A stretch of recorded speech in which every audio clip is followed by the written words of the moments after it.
disease. And you know what I think is interesting is, Andy, you don't have Lyme disease. No, I don't. But what led you to do the film? Well, my twin sister had Lyme disease about 10 years ago. She lives in upstate New York. She was not treated immediately. I remember she would be laying on the couch, asking for drinks, complaining about aches and pains. Right. She was tired, and I didn't take it very seriously at the time. And kind of have to say, I just thought she was a little cuckoo at the time.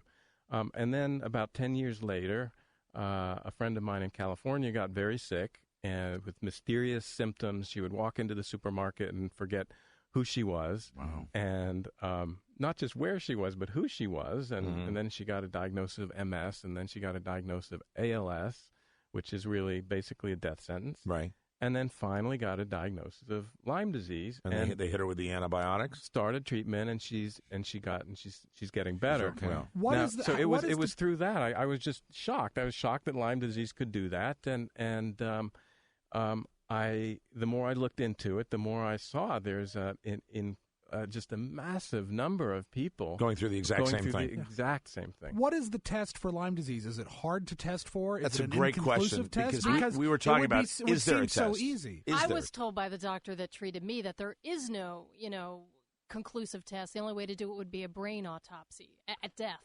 And I opted not to do that. Yes, and well, I just say that because the medical pathologist in our film did look at some autopsies, some brains of people who died from Alzheimer's, and he found in these brains, in 7 out of 10 of the brains of people who died from Alzheimer's, evidence of infection with the Lyme disease. It's a bacteria, right? It's a bacterial infection. They did have Alzheimer's, but they also had Lyme disease, or do you think it was a misdiagnosis? Well, that's the question, I can't conclusively answer that. Some people might believe that Lyme disease may be misdiagnosed as these other things, or it may cause these All right, well, let me things. stop you right now because I'm going nuts right now, okay? Because I'm a person that wants to have, and you feel this way in the documentary a little bit too when you watch this.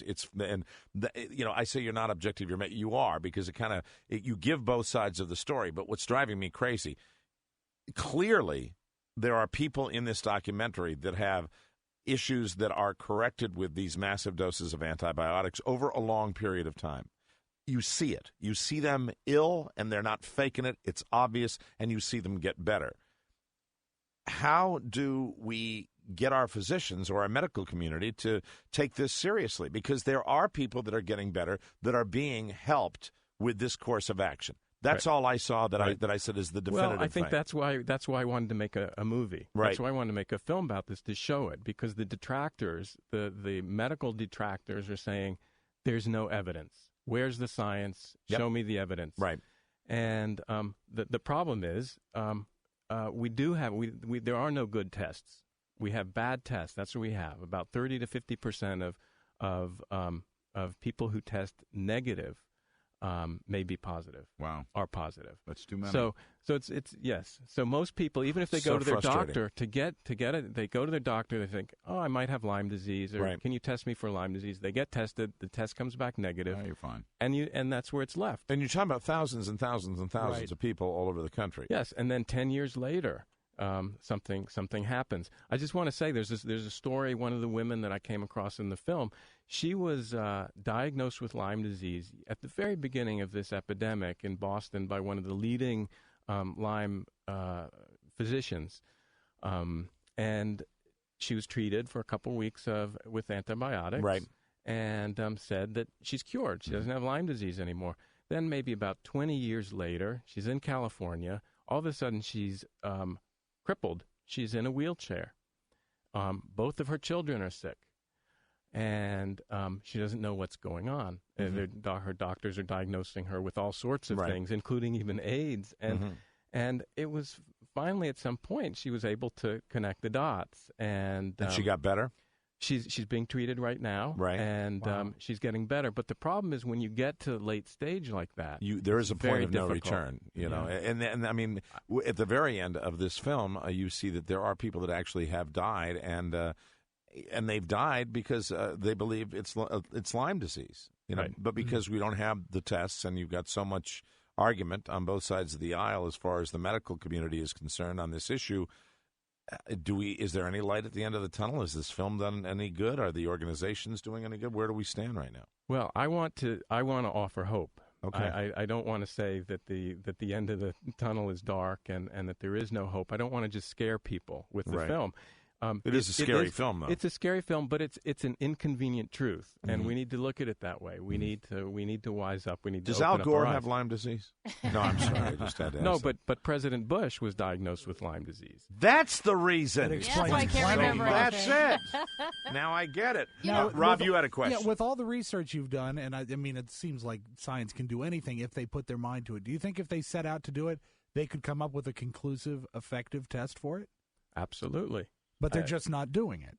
Well, it's a big question. Who are they? Well, it ain't I us. It's got to be them. Yeah, and we're depending on them, and I think Right. that's a good point. And I think what a lot of the people in the Lyme disease community the doctors are taking being it into vilified. their own hands. The doctors that are working to have tests and also working to help people are being in many cases vilified and being brought up before medical boards and having their licenses taken away. Right. I mean, that's where we are. For making people better. Yes. Right. And definitively. I was really lucky. The physician I went to, I actually went to an urgent care on a weekend because I felt so bad. And I never feel bad. I always want to do my exercises, and I just couldn't get out of bed.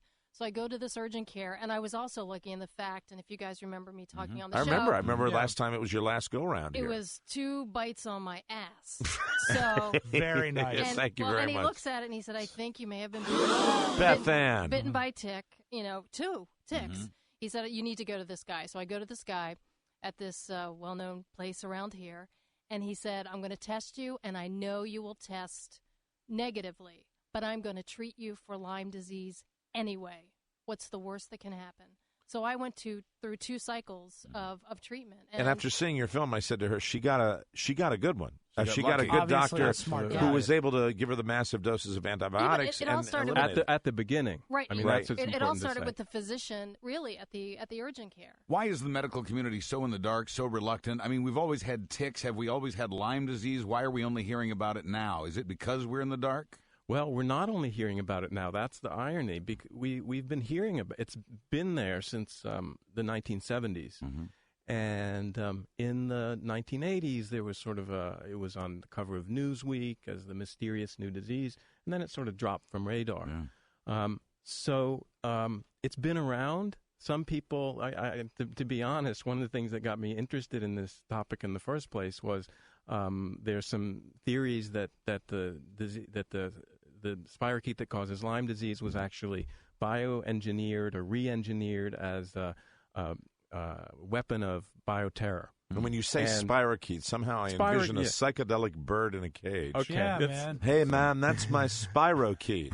A combination of the old kids' game Spirograph and a parakeet. That's what I'm saying. Well, that's flies the in other thing that circles. makes this issue so complicated. People just can't grasp it. All the concepts around it. It's not easy. It's not a cookie-cutter disease. All right, here's what I'm going to ask because we are short on time, unfortunately. I mean, if this, with all due respect, if this was NPR, we'd be here for 5 hours talking about it. I want you to go through, because people are going crazy with questions. Let's try to get these questions. I should emphasize, Andy is a filmmaker. Right. He is not a doctor. He is on top of this issue. But is there a place people can go for more information if we're not giving it to them What here? do you recommend? Where can they go to get information? Well, yeah, let me tell you. First of all, our website, underourskin.com, has a lot of links and resources. It tells about screenings of the film, possibilities to order the DVD, and I'll also tell you about our outreach partner. It is Turn the Corner, and their website is turnthecorner.org. Good stuff. Going to take some quick questions here, and let's see if we can get through them as quickly as we can.